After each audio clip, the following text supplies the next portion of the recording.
I think we're live. You may do the requisite testing. Test true. Test true. True. True. After this due test, I'd like to start with a cry for help. It seems I'm being censored on the show. After all preparations, a certain person told me that we were not going to talk about it. It being the prohibited topic of COVID. Yeah, so if you are over here joining us live on Rumble, I hope that you're able to get over here. I haven't seen myself live here yet, but we will talk on regardless. So today, you're reading right, we're gonna have a no COVID show. I mean, it's the usual stuff, right? They keep basically keeping information from us. They keep prohibiting ivermectin for no good reason. They keep pushing vaccines on everybody for no good reason. They keep scaring you about the new variant for no great reason that I can see. Yeah, well, okay. So it's the same old story. We hear more from Australia, but the point is that you can get all of this news if you follow me on Parler, if you go to the Discover page on Parler, if you follow him on Parler. He's posting some good stuff too. But I figure, why don't we try something completely different and just do the news sandwich format, which if you watch me on the news sandwich on this channel, you'll see it's sandwiching good news between a couple pieces of, two pieces of good news around one piece of bad news. So we try to really stack the deck, keep ourselves optimistic, because you get more good news than bad news. That's the format. And I had this idea years ago. If you go to newssandwich.net, you can see some old written versions of this format. But in any event, I think it's time. We need to do this. And we're going to try to do this not talking about COVID at all. So if you want to talk about COVID and vaccines and blah, blah, we'll do some more of that in the future. Don't worry. Save all your preparation, Benjamin. You know, whatever it was that you prepared for today. Well, and it'll still I'm not going to tell you now. It'll still be relevant next week, right? It's not going away anytime soon. Yeah, and in fact, I was starting to think about, here's one piece of COVID information. You know how UV light kills COVID? It's not that surprising. It kills so many viruses. It kills a lot right? of germs, right? yeah. I've been thinking this week about how sunlight is the best disinfectant, and there is so much sunlight coming in right now. And Benjamin, we were talking about this earlier when I foisted my plan on him for today's show. He brought up the fact that we are coming upon the shortest day of the year, which also means Saturnalia, which also means we will start going back into it's Hanukkah, lighter days. We're getting close to the what's it called, the equinox, getting close to Christmas. So yes, indeed, it is the time of year that since time immemorial we have celebrated the return of the light. And I think that's pretty much what I have been focusing on relative to COVID the past time anyway, because it is better to put our energy, our time, our attention in things that build something positive. So right. Yeah. Right. Yep. And that's really the goal, is to just go ahead and focus on the positive. So why don't we go ahead and get started with this format here? I'm jiggling here with a little bit of the stuff over on Rumble. So yeah, feel free to throw us a comment, or you can put something there in the chat. Let us know that you hear us and that everything's okay. And I want to go ahead and get started. You'll see I'm all prepared. I've got my windows open with my various news stories. So the first thing I wanted to start out with is a huge bravo to the WTA. It's women's Tennis Association. Is this right? No, it's the World Tennis World Tennis Association. Association. Okay, so it's not just women, but it's World Tennis Association. He's the chairman of the entire thing for all tennis. Is that right? Well, for professional tennis tournaments. Yes. Okay. Yes. So he has suspended all tournaments in China. He has made that principled decision this week because of the disappearance of the tennis star Peng Shuai. And, you know, if you go out there and you look at some of the latest news, you will get Chinese propaganda to the effect that she's fine. But even our news media here that I don't always trust, mainstream media, have been quick to point out that all the coverage of her in this last week where she suddenly materialized after this happened, right? All of it looks very suspect. It follows the exact pattern that the Chinese have used in the past with so-called disappeared people. So you'll see that this problem is not resolved. But what has this man done, Steve Simon? We're going to give him the big kudos today, because he has decided that the principled way to deal with this is to not deal with China. And, you know, this is in stark contrast to other athletic organizations, Sure, yeah, namely the NBA, who have not the NBA, dealt in a principled way. The IOC has also been notoriously cowardly, of course, and then they'll say they're trying to keep the whole global organization together. FIFA, Soccer, right? The Football Association, never mind.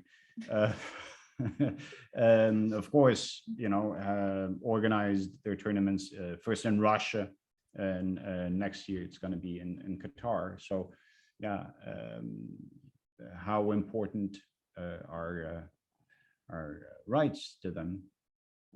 No, and there that's have the whole been, thing. you know, there have been some exceptions over the past years.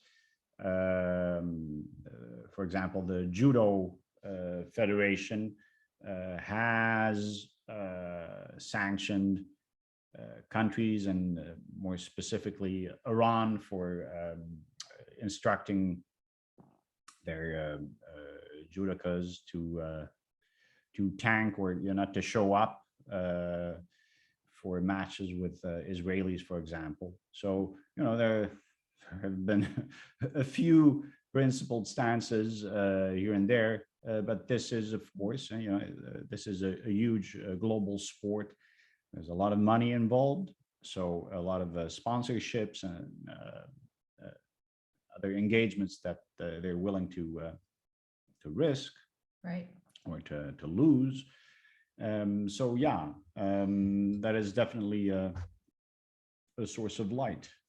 the New York Times article, I will go ahead and drop the link over in the chat here at Rumble, gives you an idea of exactly what is at stake. Let me put this, it's cute, they call it rants over here, right?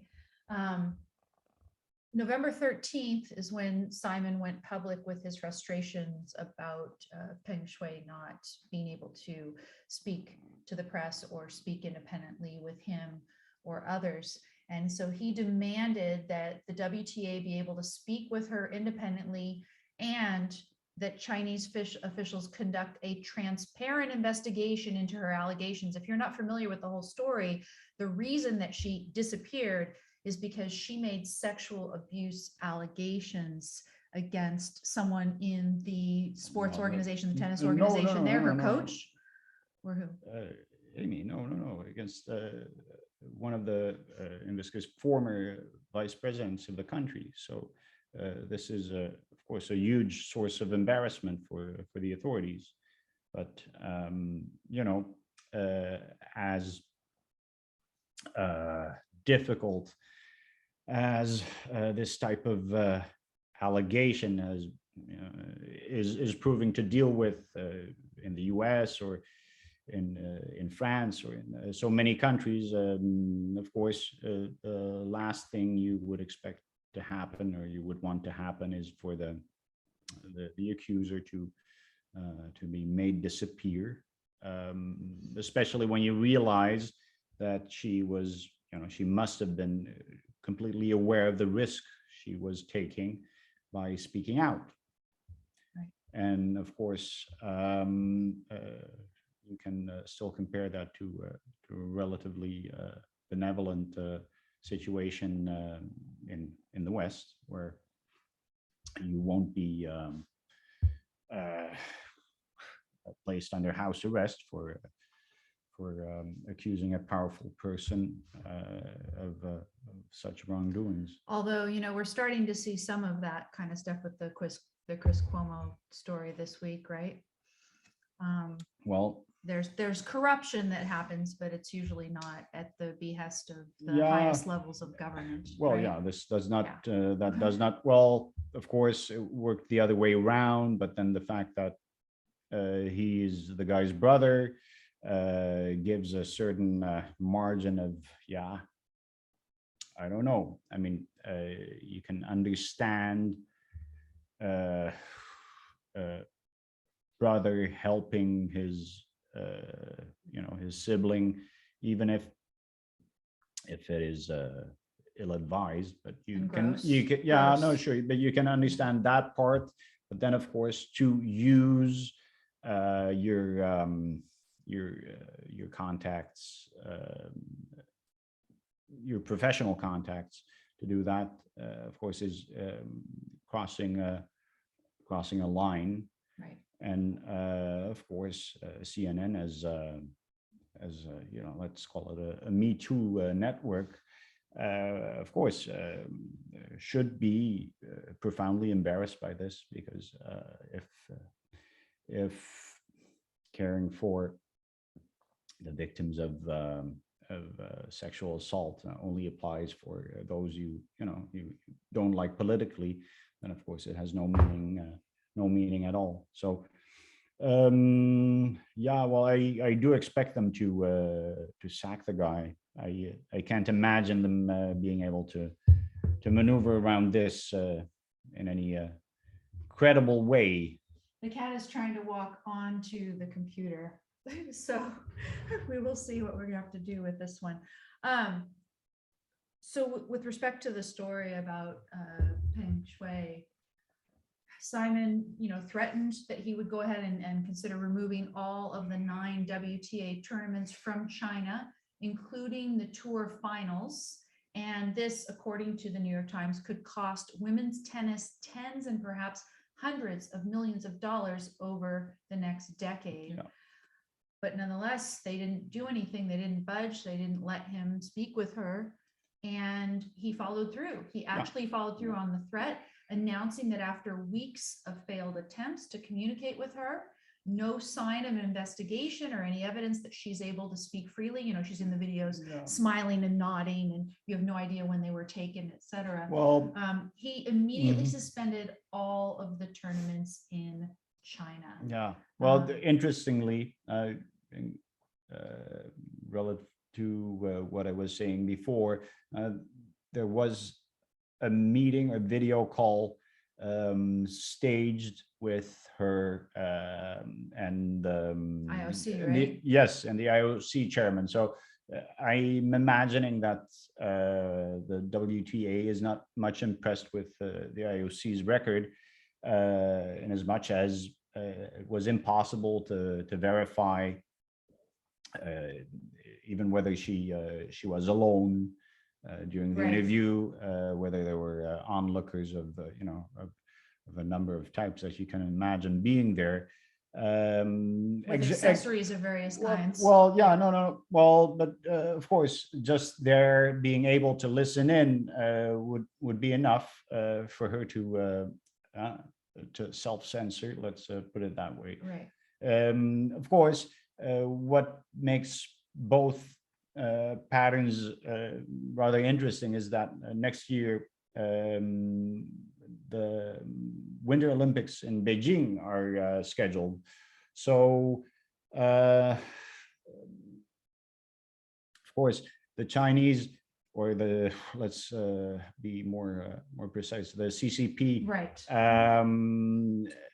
lately has been successful in steering the conversation whichever way they want, as with the example you refer to with the NBA. I read the other day that they banned Simpsons episode in Hong Kong because it made reference to the Tiananmen massacre. Right. So in any case, no, and Disney Plus also got rid of it. right.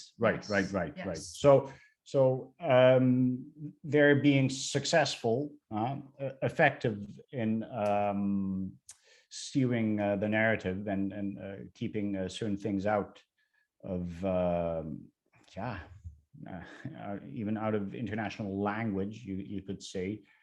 You can imagine that this could be a turning point in that respect as well. And I think, and this is why we have to commend this man, right? Because he is bringing attention to it in such a way that even our mainstream media, much of whom are probably somewhat beholden to Chinese interests here or there, they simply cannot ignore this. And, you know, these days, I think anybody in good conscience knows that things have, you know, whereas a lot of times we look at what goes on in China and we say, oh, it can't happen here. We're starting to see our own government control narratives, what can appear on social media and things like that, in a way that shows that this is not out of the question for us, that we really need to take a stand. As for Steve Simon himself, he said he didn't want to be this person. Normally they describe him as somebody who prefers to operate in the background, and he leaves the spotlight to the star players. And that's what he, you know, where he wants the spotlight. He says, this is not where I wanted to end up in an interview. He says, I don't want this to be about me. Quote, nothing prepared me for it other than just trying to do what is right and communicating that with the players. So, I mean, this is what you do, right? This is what you do if you actually care about principles. Is it possible that we see this happening in an individual field of sport with strong personalities, strong individuals, whereas in many other cases, of course, you see, everything encapsulated in huge interests where, say, the sponsor deals are sacrosanct. In any case, he's a good leader of, as he says, of the individual tennis players. So that's something that I think is probably not a coincidence.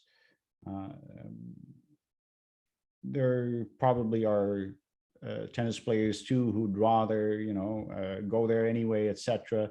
But then, of course, once a number of players speak out, and of course they know the girl personally, so of course they have to care about her and her well-being, right? So it's not just, and this is the thing. Any issue of principle that's at all important is going to be one that impacts your values and impacts people that you care about. And, this one is no different, right? Now, I'm looking for the old headline that they had on this.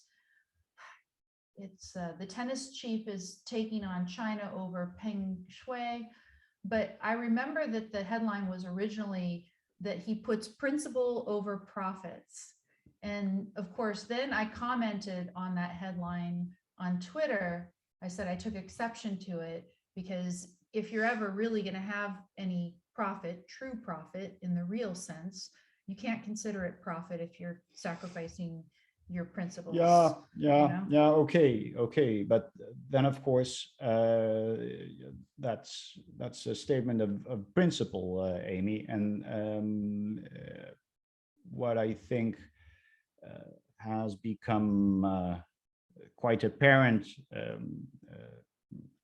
recently, and this shows you that a good man can never be told to shut up indefinitely. What we have seen recently is that the idea, of course, coming from the angle, the political angle where the NYT is writing in, that would be you can have either profits or principles. And unfortunately, many supposed or many alleged defenders of profits, that is, of the profit principle of capitalism, seem to agree that it's either the one or the other. And in that respect, I think these 2 years have been very instructive, very educational, and yeah, of course. You are right, but it does require people to think the same way.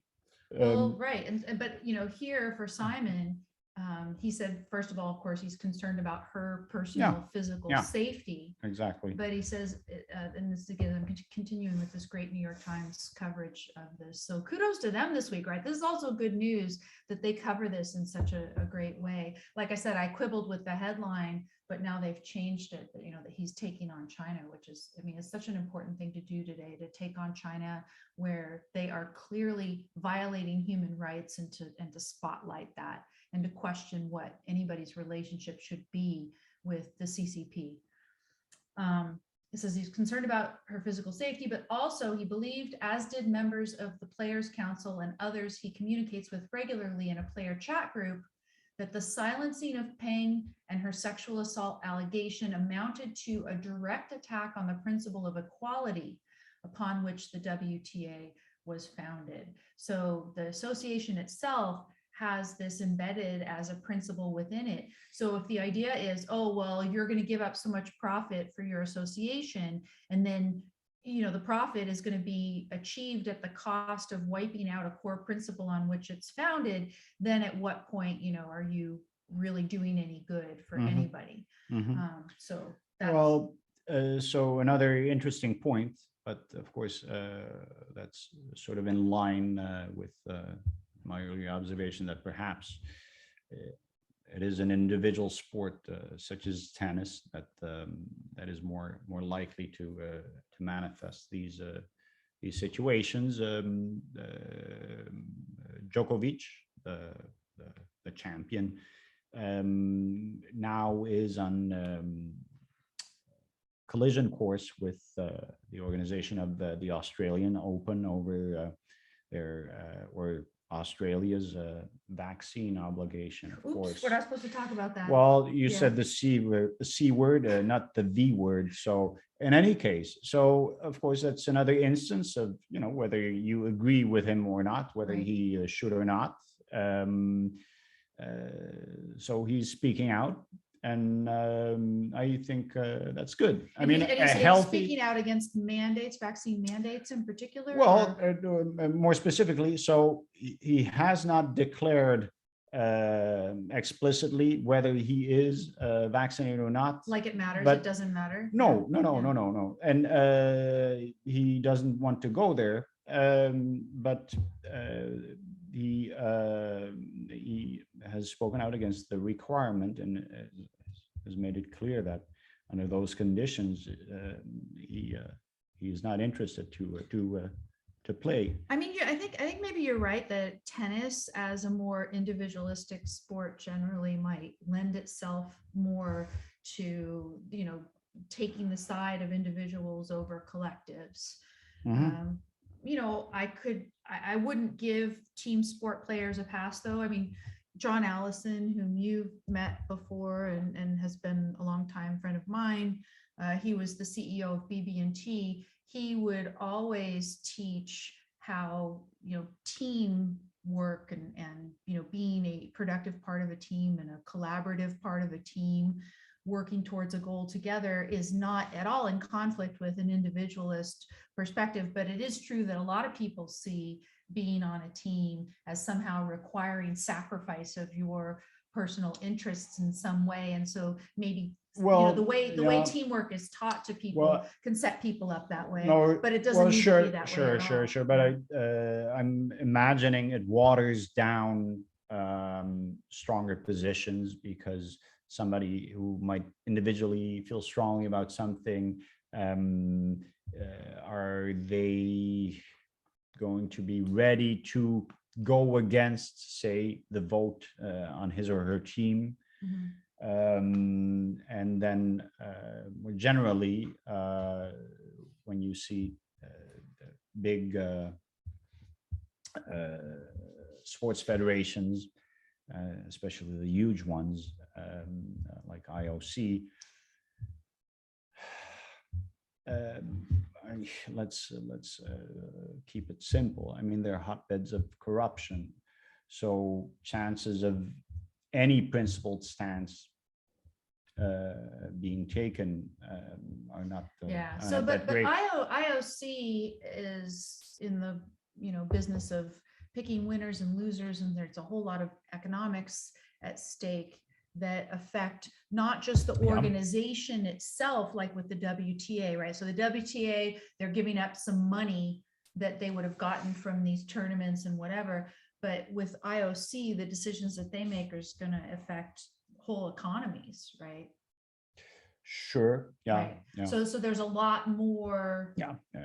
sort of people wanting to More lobby them, more and vested more, interests. yeah, and so Sure. more Yeah. opportunity for corruption and such. Mhm. But anyway, so kudos to Steve Simon. We need more people like him. We need more organizations like the WTA, which recognize that if they are to compromise in this sort of situation now, that they may as well not even exist. I mean, you may as well just have the CCP in charge of all the sports organizations around the globe and just call it a day, right?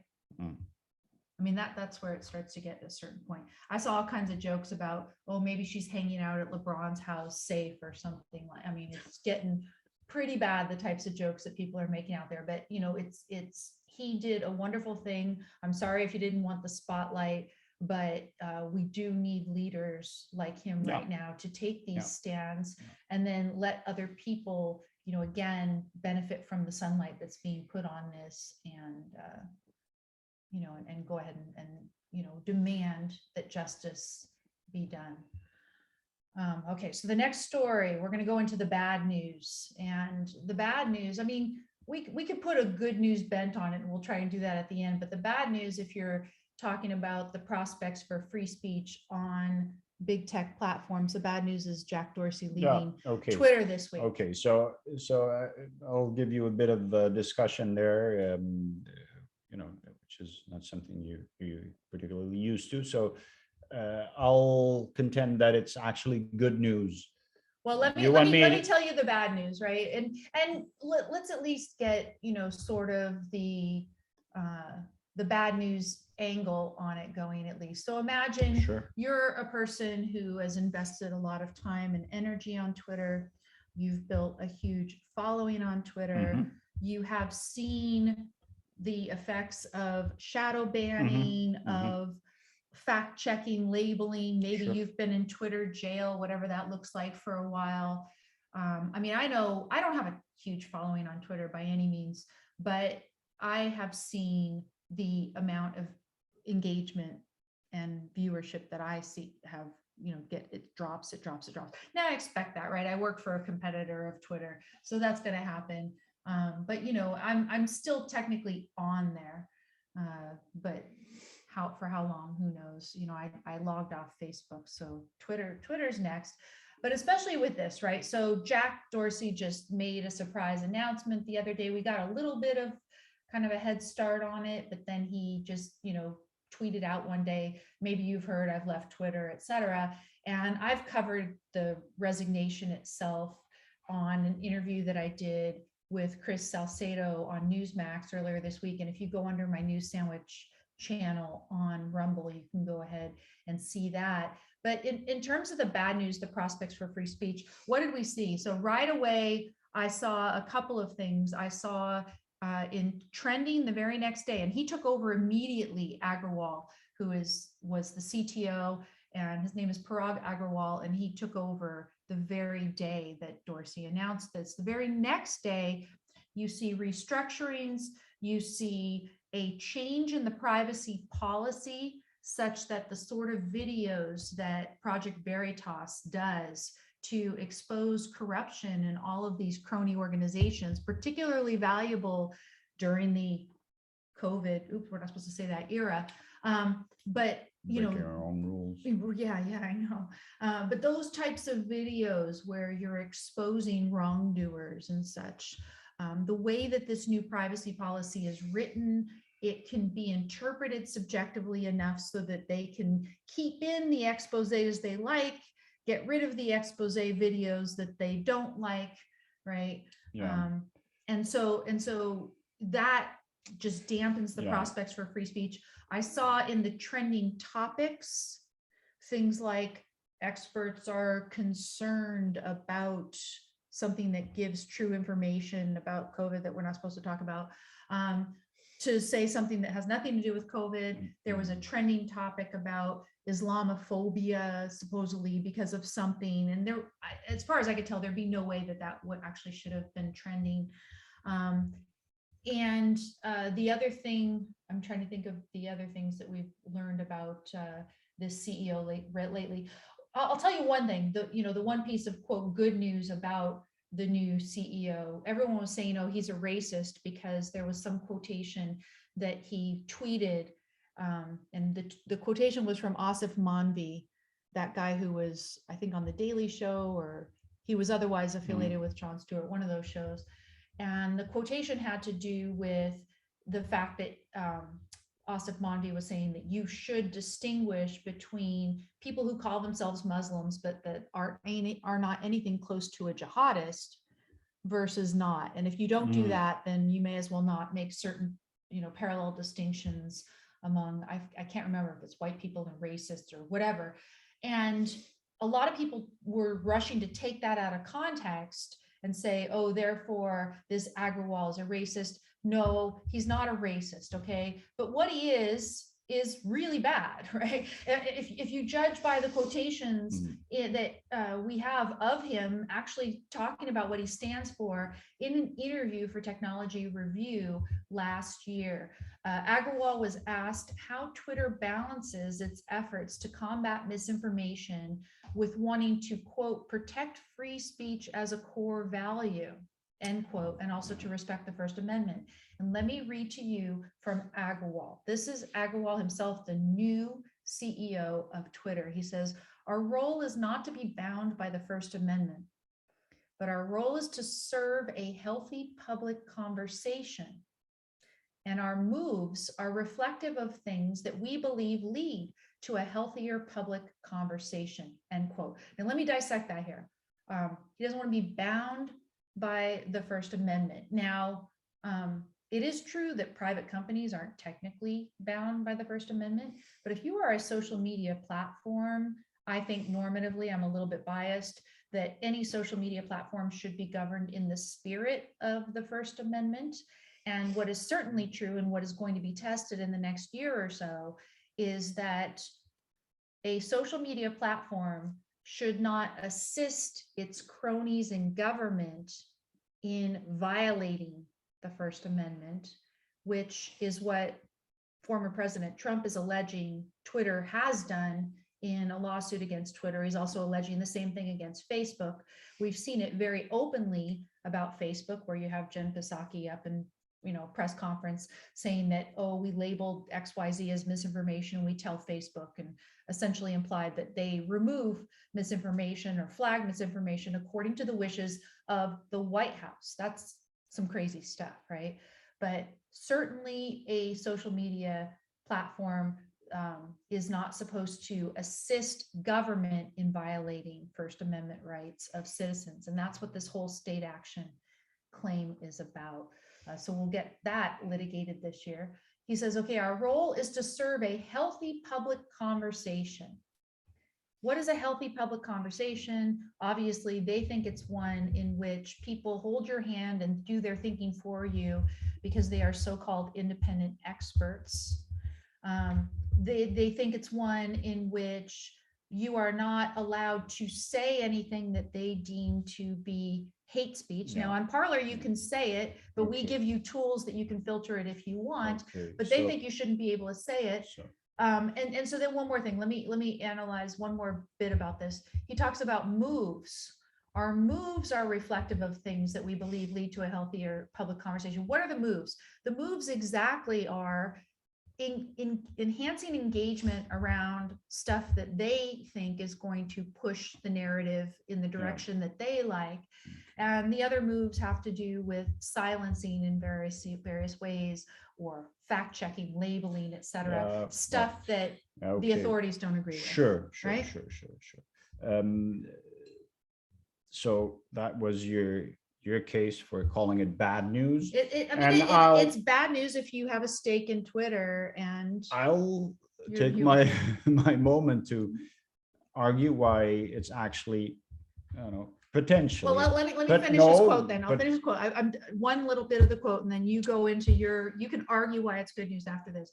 He says, the kinds of things that we do about this is focus less on thinking about free speech, but thinking about how the times have changed, end quote. So full of a fallacy, because he thinks that somehow free speech is a principle whose time has gone, whose time has passed. Okay, but right? okay, so that's bad news. Thank you for adding that. Well, no, so the sense in which this is good news is the following. Most prominently Twitter and Facebook, but of course many other platforms as well have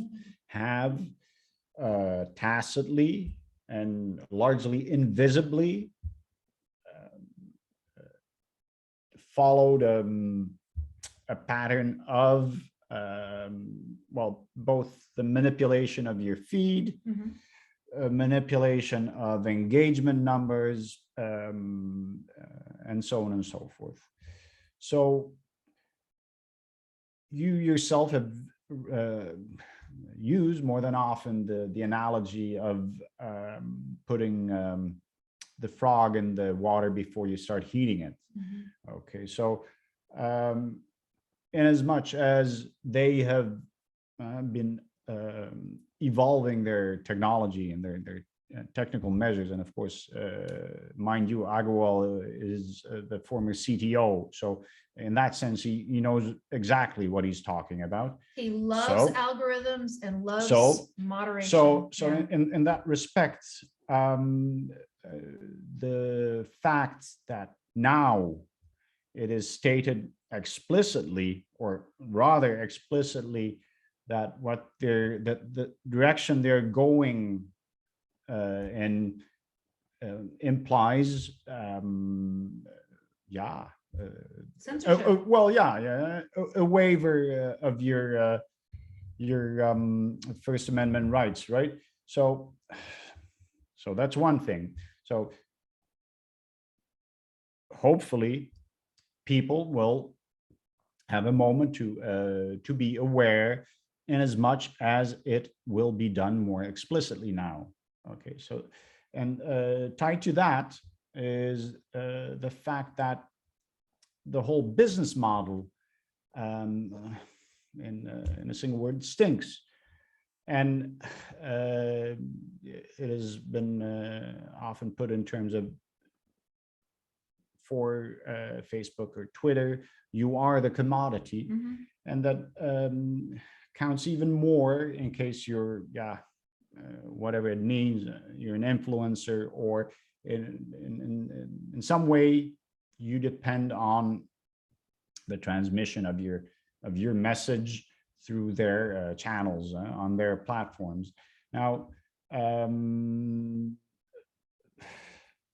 so if the individual user is a commodity, you can imagine how somebody who mobilizes or is of interest to a number of users is an interesting fish for them. It also tells you how unhealthy this model is, because it's basically a puppet theater where they control, they steer those influencers within certain parameters, and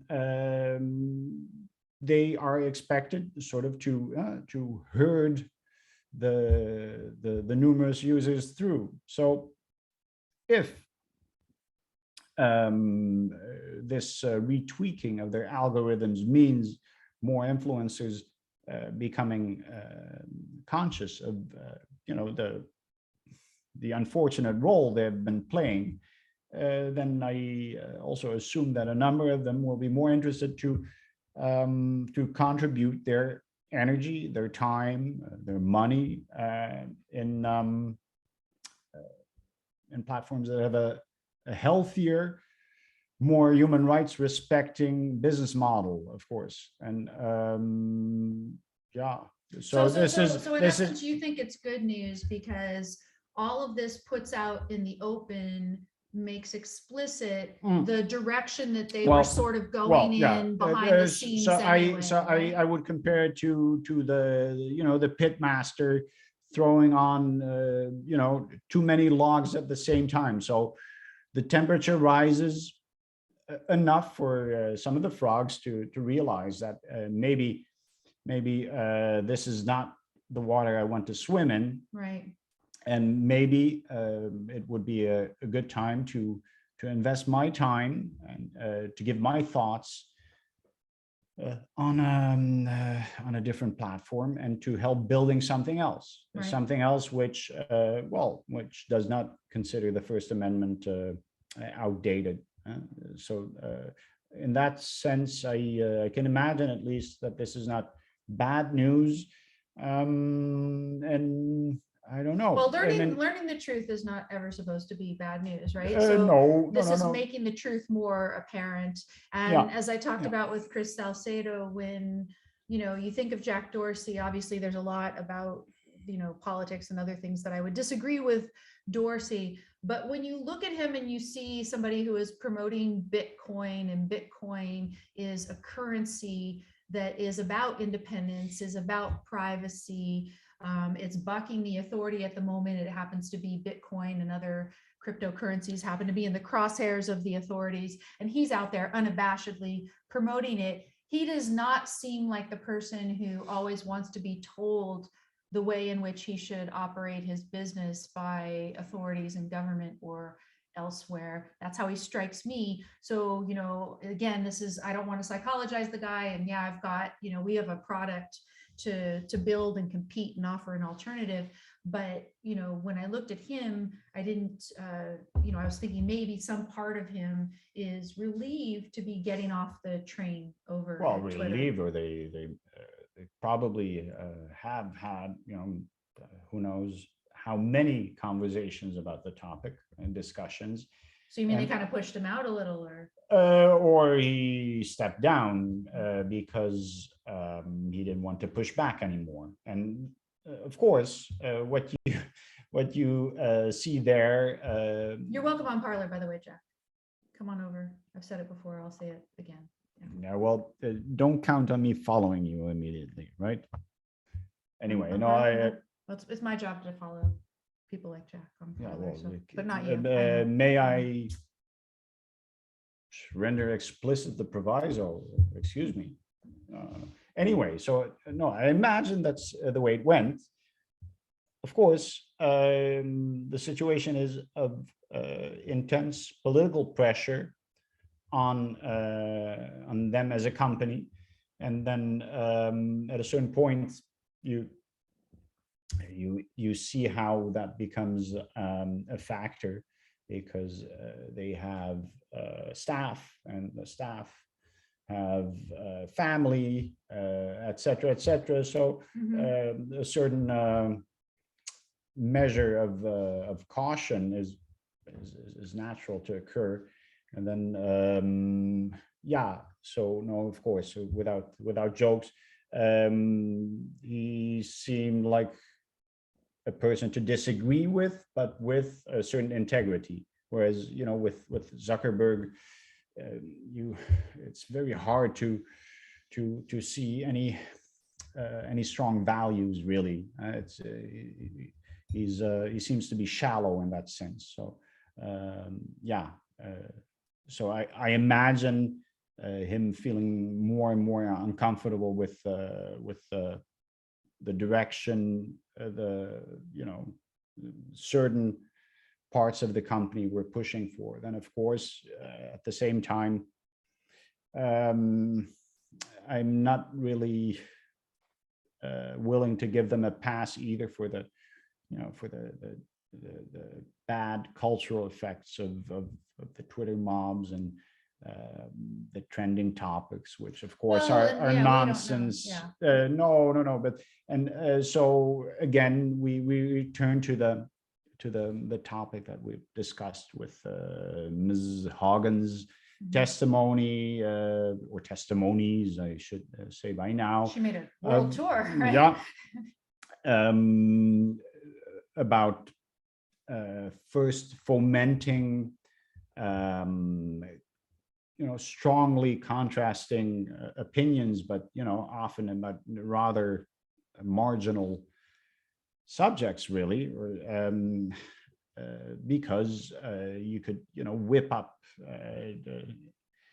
engagement, enragement, outrage. So the enragement algorithms have, as you've pointed out, worked well for the bottom line of both Twitter and Facebook, and then to in the second instance claim you are about monitoring healthy debate. That's nonsense. Why not do something about the doxing that is still happening on Twitter? Excuse me. Get really good at excluding truly illegal content. I mean, that's really the hope. And from what I've seen from the experience that we've had in Parler this year using algorithms, the algorithms are better at identifying accurately true rights violations than they are at identifying what a lot of people call so-called hate speech. When you look at a piece of conversation, it is difficult to identify whether it is just completely an attack on the basis of race, sex, age, sexual orientation, etc., versus it having some substance to it. I know because I've looked at lists of such flagged content to give feedback to the algorithm, and that task is harder. Nonetheless, I think it's a valuable tool to try to put in people's hands, but it's nothing that a social media platform should be in the business of excluding entirely, like threats and incitement and doxing. But imagine, if you have the same conversation about literature, everybody understands that you're going to kill literature. Because where does it leave irony? Where does it leave quotations? Where does it leave dramatization of horror and bad things? Sure.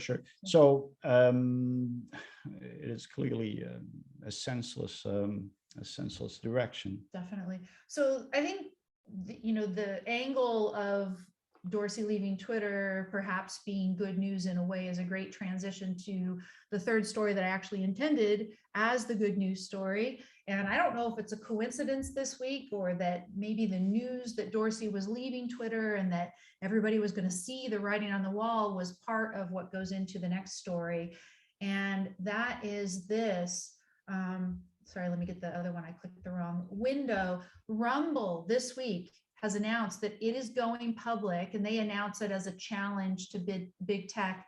The way I always see when you're calling big tech, the problem with tech is not that it's big, it's that the relationship between these larger tech platforms and government has become extremely cozy, so that you have this crony relationship between them. So when you have big tech married with big government, that's been the issue. That is the thing that has been the extinguisher of free speech online. Sure. And of course, how often have we read and realized that Google makes deals with the CCP, even Apple does. Well, they've been, better on certain issues. Amazon was caught in making, a horrendous, sneaky deals with dictatorships, and so on and so forth. So to assume somehow that they would not do the same thing with any number of government authorities in the West. Of course, that assumption is ludicrous and is being proven wrong, or wishful thinking. So yes, big is not bad, but how are we going to deal with this? And one thing definitely is to build a better alternative platform. So go Rumble. Yeah, so go Rumble. So if you remember, Rumble had already merged with Locals, bought Locals, in fact. And so now Rumble is announcing they're going to go public within the, I guess it's going to be sometime after the second quarter of 2022, but they're announcing it now ahead of time. They're going to merge with Cantor Fitzgerald Special Purpose Acquisition Company, which is CF Acquisition Core 6, I guess. So it's CFVI, Roman numeral 6 is the way I understand it. And that's going to be on NASDAQ. That's how it's going to list, under CFVI, after the closing in second quarter of 2022. This is exciting news. And the thing that I was heartened about in particular, and I'm not sure, I'm going to, just like those other stories, I'm going to go ahead and drop this one in the chat over at Rumble. I actually don't know whether you can see the live chat after the live show. They call it Rumble Rants. If not, then I'll go ahead and I'll stick it in the descriptive material later, or in a comment over at Rumble as well, so that you can get these links. This particular story might not give the angle on it that I was particularly heartened by when I read it a couple days ago. And it's that the deal that they're putting together, this merger deal with Cantor Fitzgerald, involves the original CEO staying on with Rumble. So it's not like it's going to be taken over and turned into something completely different. Yeah. And they're pledging to remain viewpoint neutral. Now, at the same time, I'm seeing news that they are trying to work out a deal with former President Trump as an outlet for his speech. Obviously, I'm one of the people who thinks that Trump should not have been banned permanently from any social media platform, regardless of what you might have thought of any particular piece of content that he put in the world in the context of the riot around January 6th and whatever. We can have discussions about particular things. I tended to be somewhat sympathetic with the initial thing that Twitter did with that, but then going on to ban a former president or any president entirely, I thought was just uncalled for. Well, yeah, okay. So, but there you have it, because we had a discussion back in the days, and it shows you how impossible it is for sorry, that was impossible it is for well, certainly for AI to weigh words in a linear way, but what is relevant for that whole situation, I think, from my point of view, is that Twitter was the usual hypocritical wheeler dealer, because they had profited from Trump's controversy for years, and that through the very mechanism or algorithm of pitting, supposedly extremer viewpoints against people who would, rant against it. And of course, it has nothing to do with debating issues. So please, Twitter, don't come to me and tell me what the healthy public debate is, because you don't understand the darndest thing. So No, I mean, they were key in with their algorithms fomenting some very unhealthy discussion. yes, And, you know, people would yes, talk about yes, yeah, that, you know, Parler is worse. yeah. But I mean, there's a couple things, right? So first of all, Parler is definitely not worse. I've seen the stats myself in terms of, you know, the small amount of content that's being pulled down, and they're doing a good job, the, you know, the AI that we use. Viewpoint neutral AI just detected to look at incitement and such, right? So there's that. And then the second is that they would, you know, use their engagement enhancing algorithms, stir this stuff up, and then ban the stuff that they, you know, it's like, oops, we, you know, somehow this happened. They say, oh, this is, you know, just happening out there, but they help stir it up. And then when they don't like the consequences of it, they just ban people. And then people are going to come over to Parler.